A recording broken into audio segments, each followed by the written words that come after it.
to The Porch. If I haven't met you yet, I'm Lindsay Boccardo. I'm a keynote speaker and virtual presenter for organizations who want to build strong, emotionally intelligent, and psychologically safe teams. I believe that the modern day leader, you and me, I believe that we have a moral obligation to grow personally and lead others from a grounded and healthy and healed place. So you're going to hear me bring on psychologists, neuroscience experts, storytellers, emotional intelligence researchers, really anything that helps you and I grow personally and ultimately impact the culture of our organization. And this month is a special month because I rarely do this. I decided that for the month of June, I would come on and for this first time in The Porch, really share my story of coming out in the Midwest, which was quite an adventure, and what I've learned from it, both professionally and personally. We're also going to spend some time, I'm going to share with you how to support your colleagues. If you're in HR, if you are just somebody that works with other people, it's helpful to know how to support us and how to be in our community with us as an ally. And so we'll definitely be talking about that again. We'll be talking about that at the end today. Now, let me share this with you because I think it's important. If you know me from before this moment, you may know me as a generational researcher and presenter. That's still what I do. And I'll tell you, after a decade, the trends become more and more clear. And Gen Z is now 26 and younger. They're the youngest people that you're recruiting in your organizations. And several polls, not just Gallup, but other polls that I've looked at have said that 20% of Gen Z adults would say they are a part of the LGBTQIA community. Not allies, they're actually a part of the community. The allyship is even higher. But think about this, 1 out of 5 graduates that you are bringing into your organization are likely a part of this community. And they're telling me all the time that they are reading the room and they are watching to see if you are supportive, if you are encouraging, if you are actively engaging with communities that are different than the main community, the majority. And Gen Zs too are the most diverse to date regarding race, regarding gender, sexuality, everything. If you think about diversity, you are thinking of this next generation coming. So I'm so glad that you're here because there's a lot to learn here. There's a lot to learn from this community. And if you've ever taken a DEI training before, there's a lot of commonalities. There's some patterns that you're going to see come through here. But I wanted you to know that this next generation that you're bringing in, there's a good chance that they are either in the community or they have a friend or loved one. A third of them know somebody who uses gender neutral pronouns, they, them pronouns. And so this is real. This is happening right now. And I wonder if some of you maybe have already had these experiences. Maybe they haven't gone well. I've had several people reach out and apologize to me over the years about how they handled different situations. But I hope that as you spend time with LGBTQIA folks as an ally or as part of the community, you'll start to see just how much we also have in common. Now, the reason that I really want to do this Porch today, there were several reasons. The first was representation. You know, several of you have messaged me quietly and anonymously and told me you are a part of our community and you haven't come out yet. And fantastic. There is no rush to come out. You don't have to come out because it's June. You don't have to do it. Don't feel the pressure. It's different for all of us. But the first reason I wanted to do this was representation. And trust me, I did pay for that. I did get some emails back saying that this was an inappropriate use of my platform. So just know this is a real thing that I deal with regularly. But I think it's so important that nobody feels alone and people feel connected that I wanted to use my platform to talk about this. I also wanted to give each of us a chance for a real live encounter with somebody who may be different than us. My dog is having a sneeze attack right now. Are you good? Okay, great. What I've learned about anti-bias work and just awareness of our biases is that what motivates and changes a human more than facts, more than figures, is an actual encounter with somebody who is different than them. And you've probably heard these stories over and over again, that it's easy, isn't it, to have a belief or a narrative about somebody until you meet them. So part of what I want to do today was give you a real live encounter. This is not a keynote. Okay, I don't have a PowerPoint. You guys know how much I love good PowerPoint. This is really a conversation between us. I also want to spend some time, another hope of mine by the end of this hour is that we will have explored this implicit bias that we all naturally have. And the first step to any bias work is just being like, yeah, that's me. I'm starting to see when my bias is kicking in, when my implicit bias is kicking in. We're going to talk about that in a minute. And my last goal is that we have time for Q&A. So ask your questions, put them at that link that Sam put in the chat. I definitely want to hear from you, and I want to answer things in real time. So I'd love to hear from you. Okay, I want to jump into kind of the corporate training piece of this because we need to talk about implicit bias quickly.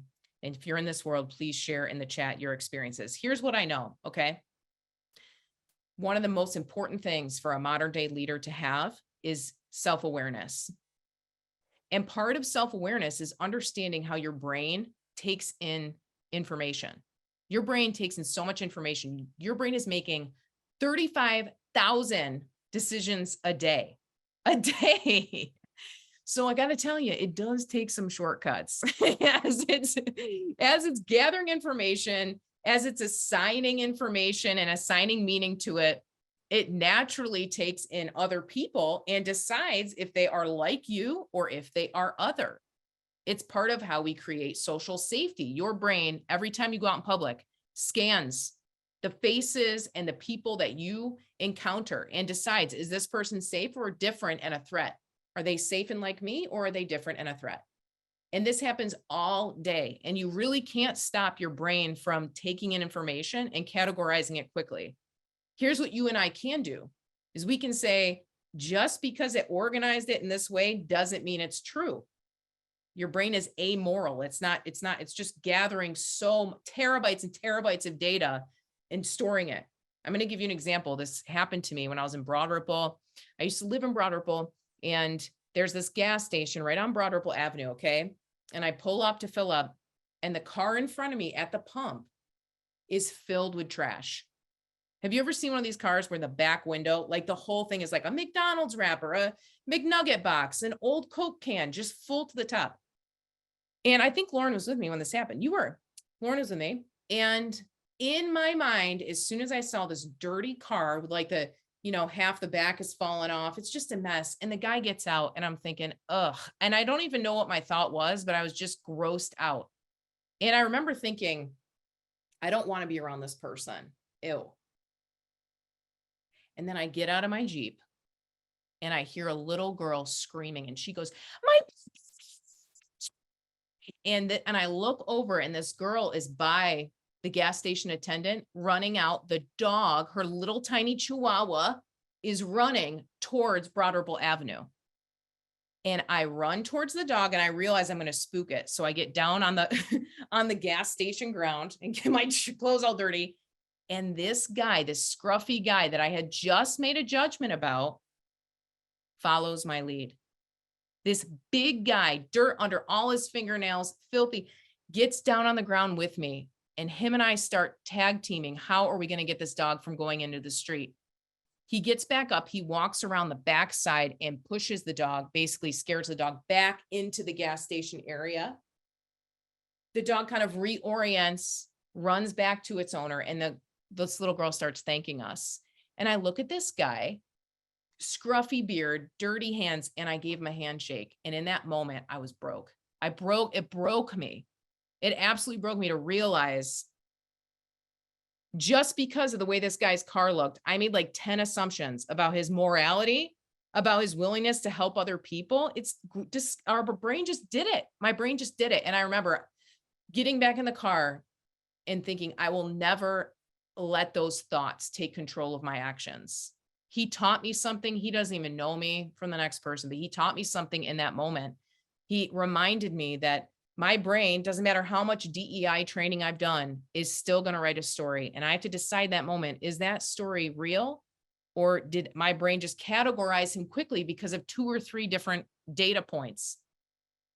Now, this is what happens to everyone at some point. You get, your brain kind of brands you in a certain way. It puts you in a box and it decides, is this person the insider or the outsider? And I'm sure if we looked over your entire life, there were moments where you could feel people judging you, people saying you're the outsider. This is why childhood bullying is so dangerous to the psyche, so dangerous for our well-being. This is why social media can be dangerous, because we can create outsiders very quick. With 2 data points, we'll create an outsider and have vitriol towards them. And so I just want to say before we jump in, this is true of me too. I am not coming from the high tower. Oh, I am elevated because I happen to be gay. No, I have the same brain that does the same judgments that I still have to correct based on age, based on all different things. I still have to do this work, this self-awareness work. And now I know our brain categorizes sameness, people that are like me, as safety, and difference as dangerous. That is the way my brain works. And I will have to work through this my whole life. And I got back in the car and I thought, what else could be true of this guy? Maybe this guy's car's a mess because he just lost his wife or his husband and he's completely disoriented.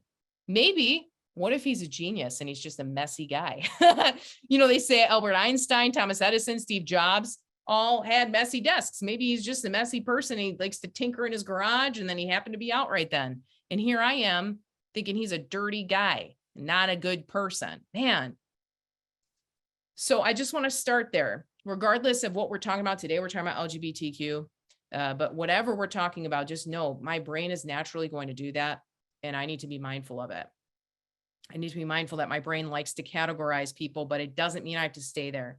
Now, the motivation and the awareness that it takes to move through that happens when you have an encounter. If that guy didn't help me rescue this little puppy from traffic, without that encounter, I wouldn't have been aware of my bias. I would have just kept living. So that's the second reason I wanted to create this time, is so you could have a different type of encounter with me, a PowerPoint-less encounter.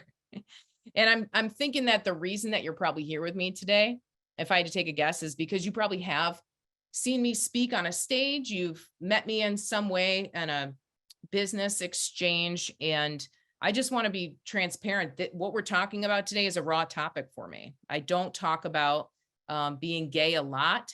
I'm what I would call a baby gay. I've only been out since just before the pandemic, so like 2019. And I personally lost my entire social network, except for Sam, who's on my team, and one other friend. I lost my entire social network, except for these 2 allies. And so coming out cost me everything, cost me family members, cost me job opportunities, have cost me a lot of friendships, and caused a lot of tension and strife in my life. And so this conversation it may not be perfectly curated. This is actually my real life. I'm not on stage right now. I'm not going to give you a ton of data. I've given you some around Gen Zs, but just know that this was meant to be an encounter. So jumping in the chat with me is great. It's not meant to be like instructions and information. I'm going to share some of my real life with you. And before I go any farther too, I just want to say a big disclaimer. I am not the president of Coming Out Stories. I did not get approval from the LGBTQI plus society to make sure to cover all the bases of every single person's story. I'm not speaking on behalf of everyone in the queer community. I'm not speaking on behalf of the trans community. At the end of the day, I'm just going to share my story with you. So I hope that I have your consent to be a little unpolished today, maybe a little bit more transparent. Questions might catch me off guard, and I'm actually okay with that. And know that I've done a lot of therapy around this too. So this is raw in the sense that I don't share it a lot publicly, but it's something that I've done a lot of processing around myself. So feel free to start asking questions in the chat too. I'm seeing that y'all are here to support. That's fantastic. I love that some of you are saying you came out later in life too. And it is so helpful to hear other people's stories. So why did I decide that this was a good idea? I got to tell you, I came out in a world where it wasn't okay to be gay. I actually mean, in fact, like my first internship when I was a college student, I got pulled into HR pretty quickly. And I was told stories from folks that told me if I am gay and if I come out and if I act gay, I will lose my job, that I can't work here. And I heard horror stories of people that were fired and did have to leave. And so I went back into the closet because I loved the work I was doing. That was, it was like, am I going to choose work or, and to be honest, at this stage, at like 18 and 19, I still didn't even have the paradigm yet where I could be gay and it would be okay. So I didn't even allow myself to think in that category. I remember walking out of that office, my ears were like burning red with embarrassment. And I went back to my internship and I thought like, oh, never again, Boccardo. Like, you can't let that slip again. You cannot let that slip. You'll lose your job. And that's what I did for 10 years. I even married a guy. And I remember when I was walking down the aisle for real in my dress in this fantastic venue, candle lights everywhere. It was a Sunday night wedding.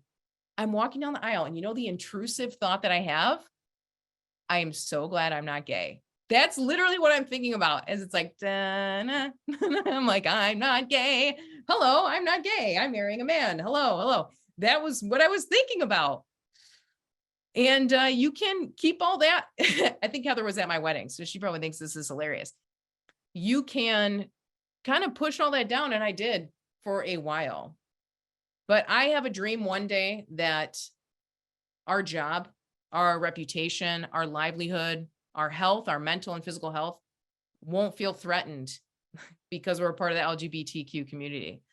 My hope is that one day we can just, and I'm seeing this with Gen Zs, coming out is even kind of like an old school term to them. There's not like a, you are definitely straight unless you have come out. At some point, I think Gen Alpha will be this way. I'm starting to see it, is there will not be an assumption of your orientation. It will be something that's discussed. And so that's my hope, is that we'll be able to have diversity in a way where we don't even have to have these conversations and you don't have to worry about losing your job or your livelihood or your friends, that you'll be able to live freely. But I want to tell you the other piece of this. Like, I can tell you my coming out story and how I came out to my parents' mid-30s, but I do want to be honest that if you met me at that same time when I was still in college, I was also an unsafe person to come out to. 20 years ago, I had several people come out to me. I remember we were sitting in Quiznos. Remember Quiznos, toasted subs? We're sitting there on the Syracuse University campus, and there was a person who was in my church, and she said, Lindsay, I'm gay. And I told her, I'm like, that is unhealthy. This is not going to go well for you. Like, you can't lead other people if this is something that you want to be a part of. And I told her that, like, I'm telling you, we're going to have to part ways here. I don't know how to really be your friend. I remember saying that to her and just like walking away feeling a mix of like, I stood up for what I believe in. And then also just like shitty. Like, why do I care so much about who this person loves? And I told her like her current relationship was not healthy. Y'all, I didn't even know who she was dating.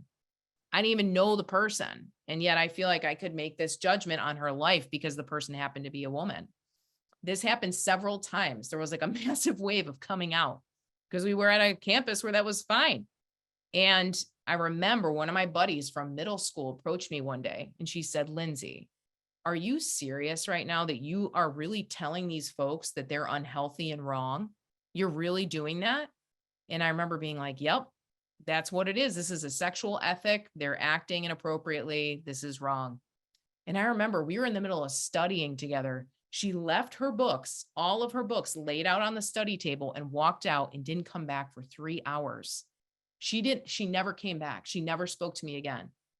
And I think she was probably in that moment thinking like, I don't even want to be around. I can't even be around you. You're so close-minded. Also, I wonder if she kind of knew I was like a little gay. I don't know.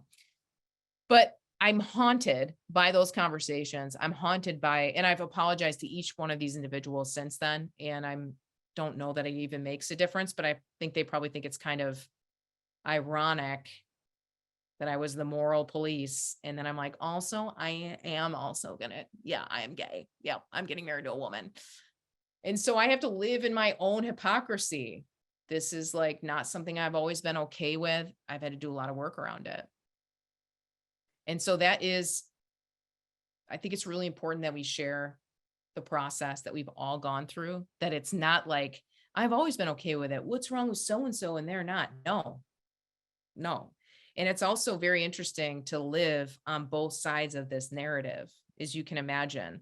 Lauren and I have a podcast actually called The Woods, and I gave Sam's going to put some links for it in here. But what's so interesting is Lauren and I, my wife and I, went through a very similar process, and we came out together. And it's kind of like this story where if you grew up in the village your whole life, you grew up and you knew the rules, you played by them. Because you played by the rules, you were accepted, you had safety, you had security. You know, you live in this village your whole life. And then one day you kind of peek over the wall and you're like, man, what's in the woods? Don't you look at the woods. Nobody goes out to the woods. It's dangerous. It's wild. You stay here and safe with us. And I'm like, totally, totally. But what is over there? And one day it was like, internally, I like jumped over the village wall and went out to the woods. And I put my feet on the mossy ground and touched a tree and like smelled the air. And it was like, oh my gosh, this is where I'm supposed to live, in the woods. And I look back at the village and I can see there's a whole nother story happening over here. They don't even know I'm out here yet. And for a couple years, I would jump back and forth between the two. And at some point, I just decided I'm going to live in the woods now. I'm not going to come back to the village. I'm not going to keep pretending and put on like my leather shoes and try to be like everybody else. I'm going to live wild and free in the woods. And that's kind of what it has felt like for me, coming out of the kind of religious background that I had, the background of my family, the expectation of me. It really was kind of like jumping the village wall and living wild in the woods. And so we created a podcast about this. I know some of you listen. I love that, because we know that other people, even if it's not about being gay, it could be about something totally different. Maybe you're first generation US, could be a million different things. But we all have had this moment where we leave the village that we've always known, the rules that we've always known. And we're like, life is going to be a lot more wild after this, and I'm ready for it. And you get ready for that adventure, and it costs you something too. That's what coming out really was like for me, metaphorically. Practically, coming out was a whole nother story. So my parents, I was 34 years old. It was before the pandemic. And my parents came to visit me at my house for Thanksgiving. And I thought, this is the moment. Now, y'all, I'm mid-30s, okay? My parents don't pay any of my bills. There's no threat. Like, they are not going to change my livelihood at all. But I am still so terrified that for the three of us, I cook an entire turkey for Thanksgiving, mashed potatoes, stuffing, gravy. I'm going all out, like trying to distract myself with all this food that I'm making. And I think when my parents get here, I'm going to sit them down. I'm going to crack open this beautiful bottle of red wine. It was $20, which is very nice. And I'm going to give everybody some wine, and then it's going to come out mid-conversation. Like, I can do this. I'm going to be okay. So my parents pull in, they come in, they're like, oh my gosh, Lindsay, this smells amazing. Let's have Thanksgiving together. Great. I'm setting the table. I'm getting things ready. And I go to pour the wine, and my mom goes, oh, no. I can't have muscle relax. I take muscle relaxers. I can't have wine. I'm like, oh, okay. I'm sorry. Dad, do you want some wine? He's like, Linz, I never drink red wine. I drink whiskey if I drink anything. Okay. So I start pouring my wine as I'm finishing making Thanksgiving meal. And by the time we sit down, I've already had 2 glasses. I have avoided this conversation like the plague. And by the end, I've pretty much finished off this bottle. And I remember going to bed that night with purple teeth. And I'm thinking, I did not accomplish what I set out to do today. I'm going to have to do it tomorrow. The next morning, my parents get up and my mom sits me down. Linz, we got to talk. We know something's not right. And I'm thinking, maybe I won't have to tell them. Maybe they'll just say, we know you're gay. It's cool. Don't worry about it. She said, you have a drinking problem, don't you? Last night, I pretty much did. Yep. No. And I'm thinking, you have no idea what I'm actually dealing with. It's not a drinking problem. I said, Mom, I know this is going to be hard to believe because you saw me down an entire bottle of wine last night, but I do not have a drinking problem. That is not something I do every night. There's a reason why. And she's like, why are you stressed? I'm like, yeah, I'm stressed. Work is stressful. And I lied again. And for 3 days, I lied. I used my dogs as distractions. My dad helped me fix something on my house. I just kept everybody busy eating and busy. They leave, they pull out of my driveway. Okay. Putting on Kenny Rogers for Christmas, I'm sure, in their RV. And I'm pacing my kitchen. What am I going to do? And I finally pick up my phone like a good old millennial. And I texted my parents to come out. That is how I came out. Like, I wasn't brave enough to even say it to their face. I did not have the support and the courage that I needed. And I don't even judge it. I actually think it's perfect millennial story, but I text them and then I have to wait for the bubbles. Can you imagine the speech bubbles for this? You're like, come on, say something. Bubbles come up. And the bubbles go back down. Oh my gosh. And all I said is, Mom and Dad, I wanted you to know Lauren and I are together. We're a couple. We're happy and safe. That's all I said. They had met Lauren. And at some point, I'm sure they were like, I don't think she's your best friend. I don't know. I don't know about that. But I waited for those bubbles. It was 13 minutes of just pure stress. And they came through and they just said, Linz, we're happy for you. It's your life. You get to choose the life you want. I'm like, didn't really choose this, but that's okay. You get to pick the life you want. It's your life. We love you no matter what. And I had a moment. Oh, okay. Like, I'm okay. I'm safe. But I also had a moment of like, I really wish that I had been able to do that in person because I missed the emotional like connection. And now it's something that we kind of talk about and around, but because we didn't have that moment, it's always kind of like a wobbly conversation. But I don't have a big brave story, y'all. You can see I've basically fumbled through this entire experience. So there's a lot of room for everybody here who's trying to figure this out for themselves, for their family. And even now, when I live in Carmel, Indiana, when I'm out in the community, when I'm out in more just certain areas of the community, I know I'm not afraid to be gay, but I definitely am careful when I'm in crowds of people. And I am always scanning to make sure that I'm safe. And sometimes I'm not safe. I'm just not. We had a event on Thursday night and some of you were there, a Pride event, and my band played, which was super fun. But in the backstage behind the venue, there were cop lights. There was a cop sitting there with his lights on the entire time. Woo, just running his lights to let the community know, like, there was a cop presence. Don't mess around with these people.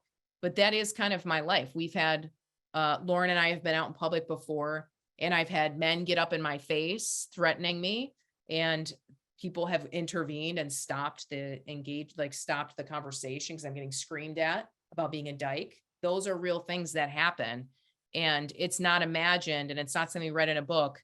If you've been out and in public within at least a year, you've experienced something that if you were straight or at least straight passing, you probably wouldn't. And so that is part of our life there. If you have family members who are in the community, it's really important to think about like where you're asking them to go, what you're asking them to do, and even asking them, like, do you feel safe in this part of town? Is this cool? Like, are you going to feel okay about this?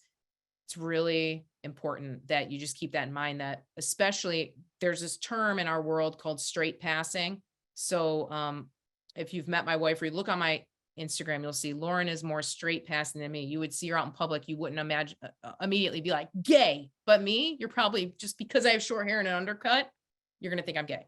So I don't get as much leeway in public, and I have to just be mindful of that and my safety. So that's been my experience. I love how some of you are sharing, you're saying like perfect coming out stories are overrated. It's true. I don't have a perfect one. It just is what it is.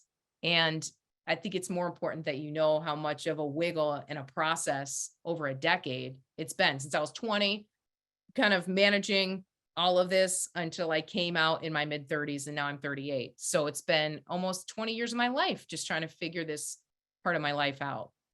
So I really wanted you to hear kind of the wrestling with it all, my own struggle with feeling safe and losing so much. I do want to jump into, a lot of you have some questions that I want to honor those because I know we're about 30 minutes in. And so I want to take a few minutes. I know some of you have asked, what do you think the best way is to support? I'm guessing that you mean maybe LGBTQ folks. It's a great question. I think one thing I would really encourage you to do is get to know the people in your world that are part of the LGBTQ community, because it's also easy to kind of assume things just because of that one label. Your brain is still like, gay, got it. I know exactly what to do. And it's really helpful to get to know folks. And this is one of the things I was going to share at the end, but I'm going to share it now because I think it folds perfectly into Janet's question.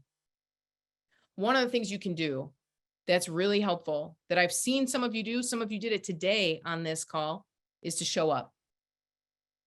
To not make assumptions. Don't feel like you have to have a grandiose speech. Like people, I love our community, and people try really hard with Lauren and I to help us feel safe. And they'll be like, I love your love. I love your relationship. I 100% support you. And you can say those things and it's helpful. If you bring your body to the room where there's a pride event or something like that, that speaks volumes. You don't have to have the perfect language. People will say like, Lindsay, do you want Lauren's the bio mom? Do we call you mom? Do we call you Lindsay? People ask me that. That's okay to ask. It's more, I love that you want to kind of know how my family organizes itself. And one of the most potent things you can do is show up. And I'm sure some of you have experienced this or you've seen this, but just coming to one of these events, Pride, obviously Pride Indy just happened. Carmel Pride is happening in 2 weeks. It's on a Sunday. And y'all, it's a bunch of high schoolers who put it on.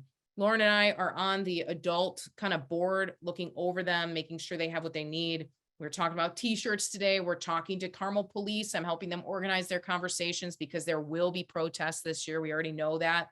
And so you can imagine just being in their world, being with Gen Zs and understanding how they think about gender, sexuality, orientation, all those things. That's good for me because I definitely don't have it all together. And supporting them and showing up, it's the same thing. So if you want to come to Carmel Pride, we'd love to have you.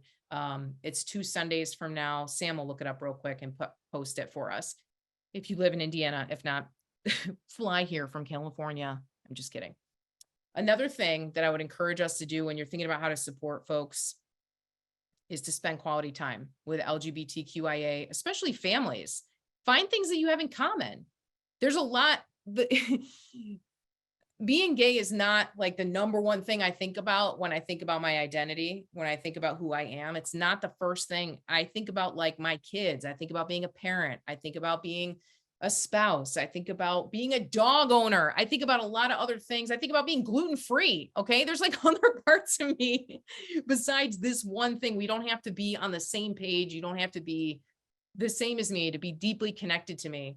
And I think about, if you were to meet my family, one of my kids would show you like her award-winning photography. It's unbelievable. It's mind-blowing.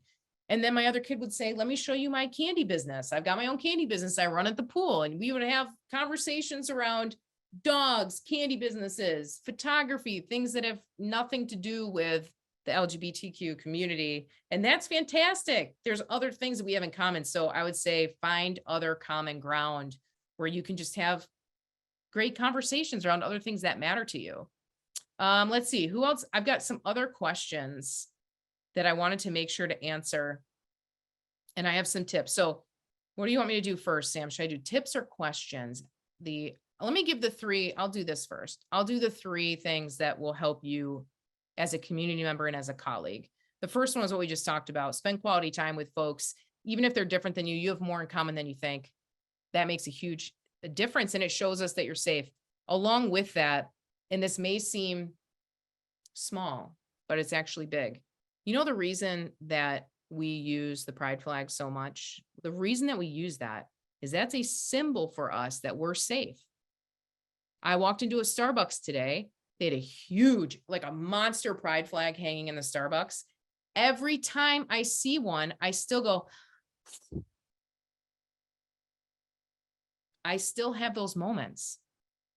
A flag is something you're doing. You're telling us clearly that we are safe with you. And some people will say to me, well, I don't think I need to be that obvious. I think you can just like tell that I'm a loving person. No, we don't assume. I will say that on behalf of most of the community, not every single community member, but in general, we are not assuming that we are safe with you, especially now. I don't know if you all know this, but the Human Rights Campaign, HRC, has issued safety warnings for us. It's not safe for me and my family to go to Florida right now. There's travel warnings. As a public speaker, this is some of my events. Folks have like changed events out of Florida. So my whole business, my safety, my community, everything is changing right now. So even a pride pin, it doesn't have to be big. We see those things. A wristwatch where the band is rainbow, things like that tell us all day that you're doing this on purpose. You're sending us a secret signal that we're safe with you. And so we had a flag out in front of our house. We kept it out so long it faded. It wasn't rainbow anymore. It was like a pastel rainbow. So whenever we have it out, we're getting a new one right now. It's coming tomorrow. But when we have kids come with us, some of our kids and their friends, when they show up at our house, they'll tell us. They have told us to our face, thank you for being a safe place for me. Simply because of the flag. We're not here like, come in, we're going to read you guys books about different families. We're not doing anything. We're just showing in a simple way. So in your community, at work, I would ask if people aren't comfortable with the pride flag being out, ask them why. Say, that's so interesting. This really bothers you. Can you tell me more about that? This is like, I'm just letting a community know that I've got their back against violence against them. So I'm not sure why this bothers you so much. So that's one thing. Another thing that goes along with this, and nobody does this perfectly, is the language that we use. They, them pronouns are an example of that, but using correct pronouns. Now that's more for my trans family. So I'm not an expert in that, and I mess up all the time. And when I do, I say, I'm so sorry. I meant to say they, them. Let me fix that. Like, let me try again. And you have space, but working on your language and not gendering. And we've talked about this. Some of my clients who are restaurant groups, they'll say when they walk up to a table, instead of saying, hello, ladies, or they'll just say, hey, folks. Folks is a gender neutral term. You can use it all the time. Has this ever happened to you when you see a baby and the first thing out of somebody's mouth just naturally is like, oh, is it a boy or a girl? I don't know why. That's like the first thing we think of. If it's a dog, I'm like, is it a boy or a girl? It doesn't matter. It doesn't matter. Just find another question to ask. Don't start there. That's helpful. The other thing is, when you think about LGBTQ families, I'll tell you, Mo's Girl Scout leader does this so well. When you say like, how are mommy and daddy? Tell mommy and daddy this. You're excluding about half the population. This idea of the perfect American family is not real. So our Girl Scout leader, our troop leader will say like, let your folks in charge know. Let your family know. Even like let your parents know. And it's not just for the LGBTQ community. Some kids have lost a parent to death. Some of them have lost that from a parent because of divorce and custody. You don't know. You don't know. It's not always the norm now that parents have a mommy and daddy living in their house with them all the time. And so just be mindful of when you're talking to kiddos too. And some of you are saying this, caregivers talk about this. They think about this with kids. And there was another thing I was going to share. I was doing some research about this kind of idea of the nuclear family. Oh yeah, I remember it. And the concept of the nuclear family came in the 1950s, post World War II. And it was this idea after the chaos of the world and beating the Nazis, after all that chaos, America wanted to come home, have these tight-knit nuclear families with a mom and a dad and kids. And that's where the baby boomers come out of that mentality. All these children, we had more kids than ever. That's why it's the baby boom. But this idea of a nuclear family of a mom and a dad, even though it was the one thing you saw on TV, Leave It to Beaver all the time, even though it was the one thing you saw on TV, only about 60% of households even then were able to keep that organization in place. So yes, divorces went down. Yes, some things changed, but it's still just over half. And so being mindful in general about how we talk to kids about their families, how we talk to individuals about their families is really helpful. Somebody shared in the chat, this is great. The Children's Museum is great by saying you're grown up who's with you. I know these sound small, and if it sounds small to you, it's probably because this doesn't impact you. This may not be an area that impacts you. But you can imagine for a kiddo who lost a parent because of death, who lost a parent in divorce or custody, who has two moms or two dads, You just shifted their attention for an hour. You just shifted how they feel. Exactly. These are little signs of safety. The other encouragement I would give you, especially in your organization, is to establish an employee resource group for LGBTQ folks. The Human Rights Campaign has a great how-to, and Sam is putting it in the chat right now. But an employee resource group, the reason this works is because you have power in numbers. So it's much more helpful to have even 8, 10, 12, 15, 50 people coming together saying, where are we missing it as an organization? And listening and coming up with what you need to do as an organization to be safer. That there is real power there, especially when you have a champion that's a senior leader. And the senior leader, I'll tell you, they don't have to be an obvious ally choice. It's okay. And this HRC article talks about this. It's okay if they're like an open-minded skeptic.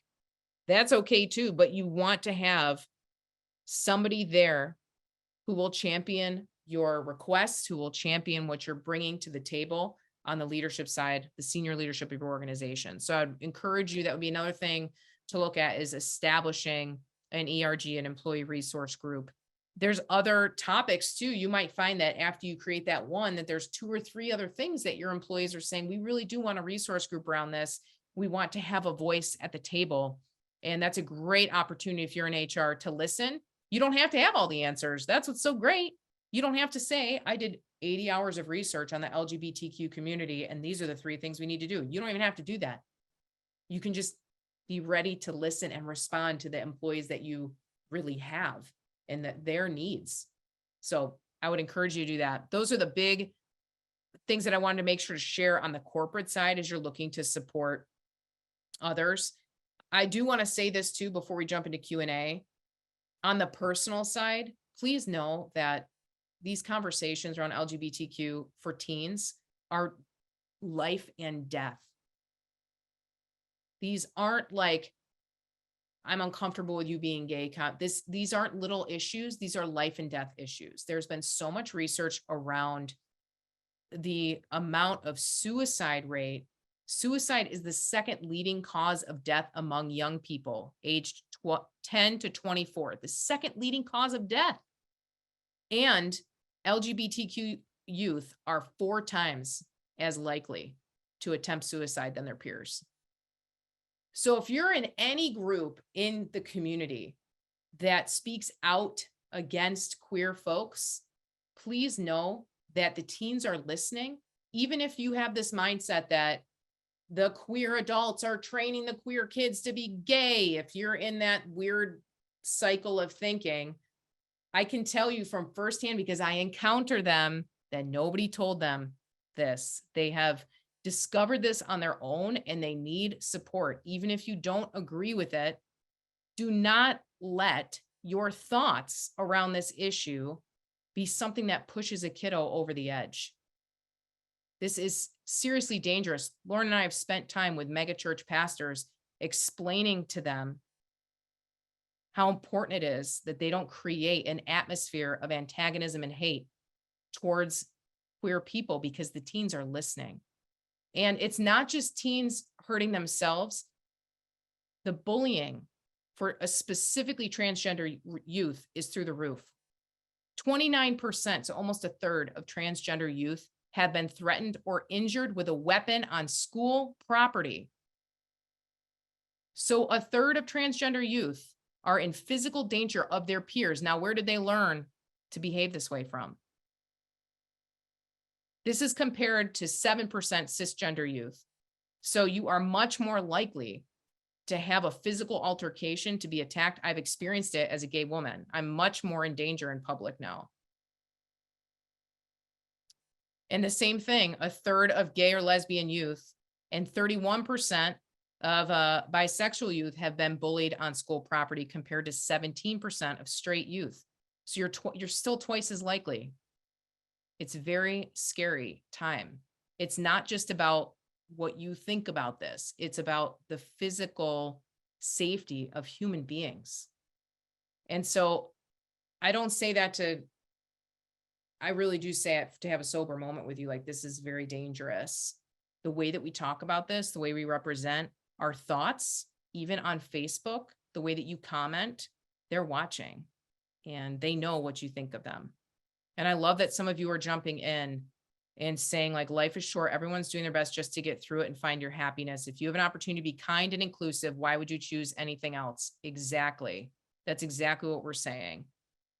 The Trevor Project, if you haven't checked out the Trevor Project, there's a lot of research around youth and their safety. And a survey that just went out last year, 2022, found that 45% of LGBTQ youth seriously considered attempting suicide in the past year. Almost half of LGBTQ youth have thought, you know what?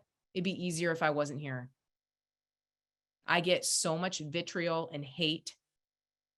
I don't belong. You are kicking me out to the woods. I have to live in the woods and you hate me for it.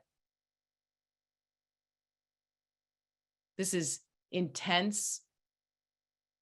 It's statistics, but it's also, I see it because I'm working with these students, even right here at Carmel High School. I see how at risk they are. And you know what they do, y'all? This like made me weep the first time they told me. They're like, can you help us with our Instagram? Because people are so mean to us on the Carmel Pride Instagram. It scares us. And we're afraid for our safety. Can you just come on and talk to people if they're mean to us in the chat, or if they say mean comments?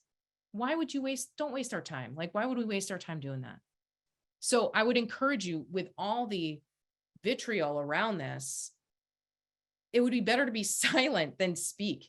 And it'd be 10 times better to be positive and to share encouragement and to go the extra mile and push a little bit farther to show that you care and that you see them. I love that y'all are jumping in the chat to talk about this. Yes. And this is what we're seeing too. And I'm so glad that one of you said this. I'm in a very white male dominated industry. We recently started an LGBTQ plus ERG group. And I can't tell you how surprised we were to see so much support. See, people do want to talk and learn about this.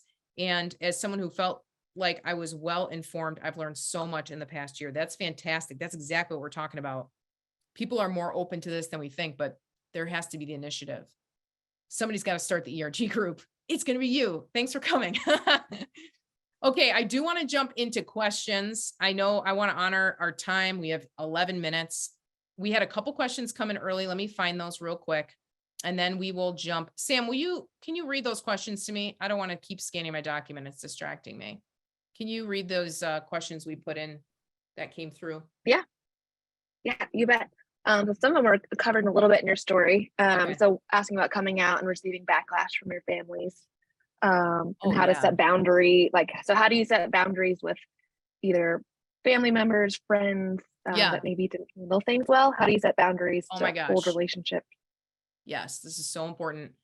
Sam knows this, a handful of people know this, but I invited my brother, my only sibling, to my wedding because he's my brother. And it was a very small wedding, maybe 20. We were going to have like 20 people. And the Wednesday before, the wedding was on Saturday. The Wednesday before, he's like, hey, I just want to chat with you real quick about this invitation. And I'm like, getting kind of close, bro. Okay. You okay? He's like, well, why did you send it to me? Because I'm getting married. Like, I thought you would at least want to know. Well, here's the thing, Linz. I have such a powerful conscience. Like, I feel bad if I run a stop sign.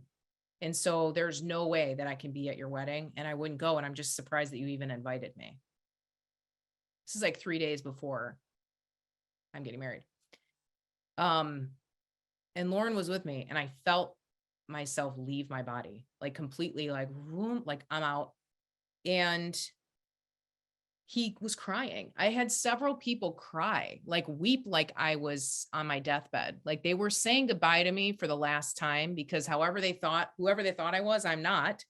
And that didn't feel right to them. So they parted ways with me. And I think that's been a really, the grief cycle is real. And I find myself even now in bargaining, the stage of grief that's bargaining. where I'm like, if only they would think this way, if only I shared this with them, if I said this, and I'm trying to bargain my way through, whether or not, what does a boundary look like? What can it look like? And at some point I just listened, I stopped getting in my head and I just said, man, when this person calls, I feel afraid. When this person, my brother called me today and I didn't pick it up because I'm like, I'm here. My energy today was focused on our time on the porch. So my boundary is just silence often. And I don't think it's helpful for me to say like, I don't have to have a big boundary conversation for me because we live so far apart. I just choose to not pick up the phone. And it's tough. And I hope it's not always that way. But when you are around somebody who came from the background that I did, they are going through the grief cycle over and over and over again. And I find myself often not even through all the way to acceptance. I'm still kind of like bargaining. Sometimes I feel a little depressed and low about it and sad. I look at our wedding photos, which are awesome. And there's like not a lot of people in them. We didn't have a big, I should have sent invitations to all of you on the porch. But that's like, that's part of my story. And that's part of where I need emotional support. And I would say too, having an awesome therapist is a big part of that, who can kind of work you through that. So that's how I handle it. It's not perfect. What other questions were there, Sam? That's great. Yeah. Someone asked, I'm trying, but keep messing up pronouns with my coworkers. Any tips on how I can improve and make them comfortable? Ooh, that's a great question. Can I put this back on you, Sam? Yeah. Can you share a little bit? Yeah, absolutely. So I have a family member in the LGBT community, and all of our family is super open about it. So I have permission to share things about my family member. So I'm sharing this with consent. But I will say it's hard, especially if you've known someone for years. So a family member or a coworker, your brain is wired. It has neural pathways to call that person a certain pronoun, a certain name. So it's just going to take a little time and it feels horrible in the moment, but you will get there and you will figure it out. I think the biggest thing I found that is helpful is, like Lindsay said, like correct it in the moment and be like, oh my gosh, I'm so sorry, and just acknowledge it, apologize, move on. That's probably all they're looking for as well. And maybe have a side conversation with them and ask them, like, what's the best way? How do you want this handled? They might be like, you know what? I don't want you to make a big deal out of it. Text me later that you know you messed up. Don't say it in front of a group. They may have some preferences like, hey, if I'm in a group, just move on. Or if we're a one-on-one, correct in the moment. So just ask them. The fact that you're recognizing your error and fixing it, and that's huge. I think that's what matters. But I would say the majority of the time, I would imagine most folks, and I don't, like Lindsay said, I don't speak for every trans person or every person changing their pronouns, but I would hope and think most of the time you saying, oops, I meant this, oops, I meant this name, just like acknowledge it. It also helps with your brain to immediately correct your brain and kind of rewire that neural pathway. But it does get better. It does take time. It doesn't feel great in the moment, but it's been 5-6 years for me now, and like those words, that pronoun would never come out of my mouth for my family member, but those first 6 months were hard and they were really tough, but we'll get there. That's perfect. Yes. Fantastic. Another yeah, go ahead. I was just going to read another one. If you could give your younger self advice, knowing all that you know now, what would your advice be? Okay, here's my advice. Knowing what I know now, I would say, and remember, I lost everything and I was on the other side of the fence 15 years earlier. So it's kind of like my life is kind of crazy in that way. I would just say, hey, younger Lindsay, I know you like Aladdin better than Jasmine. It's cool. Okay. You can be on the magic carpet too. I would say just expect that you're going to build new communities, and trying to get your old friends from this moment, especially with my background, trying to get my old friends to be by my side and accept me and be cool with it is a lot of energy, and it's bargaining. Again, it's like the grief side. I'm like bargaining. I'm trying to make this work. And sometimes releasing people, which has been heart-wrenching. I've had friends of 20 years, 30 years that I've released. My own family members I've released. Like, think about how it's heart-wrenching. It's an awful feeling. It's not humane. And I will continue to go through those stages of grief, and I will continue to get support. And I'm finding more and more that I'm finding the people that can and naturally want to support me.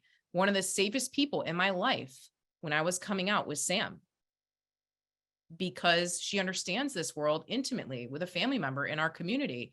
And so I knew I could tell her anything and she would be able to listen and give space to me and understanding. And we processed a lot. That was a lot to go through. We processed that as friends. And so I would say focus on finding people that naturally understand and support you. Do not spend energy trying to convince people or wish that they would see things differently and be okay with it. So yeah, that would be my advice. What other questions came up? Yeah, we got a couple more. If someone suspects you might be gay and is really curious, is it okay for them to ask? I always find that to be really awkward, and I'm only asking out of curiosity and no judgment. So is that okay to ask? Like, hey, are you, what are you into? Whom are you into? I think it depends on the nature of your relationship. And I had somebody once say to me, y'all, somebody once said to me, like, you're not gay, are you? And I was like, there is literally no way to answer this. Yeah. What am I supposed to do? In general, I would say, I would ask yourself, like, what is it about this? Like, I want to know for some reason, what is that reason? Sometimes people don't even know themselves. I've had people told me like 25 years ago, like, you're gay. And I was like, you are the worst. Why would you say that to me? So sometimes those individuals don't even know what they're processing. So I would encourage you in general to not ask that question. If you suspect that somebody in your life may be part of the community and they're just not out yet, one of the best things you can do is support them by showing up. Ask them, hey, do you want to go to Pride with me? Hey, do you want to go to this event with me next week? It's about queer artists. Hey, do you want to go? Just find activities that are clearly in support of the LGBTQ community and invite them to go along. If you want to be a safe person for them, that's a great way to start. Knowing that answer, unless you're the one that has a crush on them and you want to know, knowing that answer, I don't think will need to change your relationship. So that's how I would answer that. I had another similar question I want to make sure to get to as we wrap. Our middle son came out to us kind of by accident due to an incident that happened in middle school. Our immediate answer was that we love him and support him. We also told him that not everyone in the world would be supportive. And in some cases, some people would take offense. And as a parent, we worry about his safety. He's now almost through high school and is doing pretty great. Are there other ways his mother and I should be supporting him? I know I've been saying this a lot, but go to the places with him where he's fully supported. Show him for as many people that are offended, there's people that are wildly supportive. So show him how to navigate the world and find safe places. Show him show him artists that are queer, show him campuses that are safe, show him how to be safe as he is. My parents said the same thing to me, that they were worried about that. And yeah, I am more at risk physically. I am more at risk for mental illness. I am more at risk for a lot of things. And what I do is I adapt my environment to support me. And he probably needs your continued support in that way as well. I would also say, just make sure that he has a therapist, and we all need therapy. So normalizing that therapeutic experience is really helpful too. I know that some of you need to jump. I want to respect our time. It's 4:59 and it's 5:00 now. I am so glad we got this time together. We will be sending this recording out. So if you have questions or want to watch it or send it to somebody, I will make sure that it's in your hands. Thank you for staying, for wanting to grow, to support the LGBTQ community. The Porch is here for us to explore and grow as leaders so we can support other people more fully.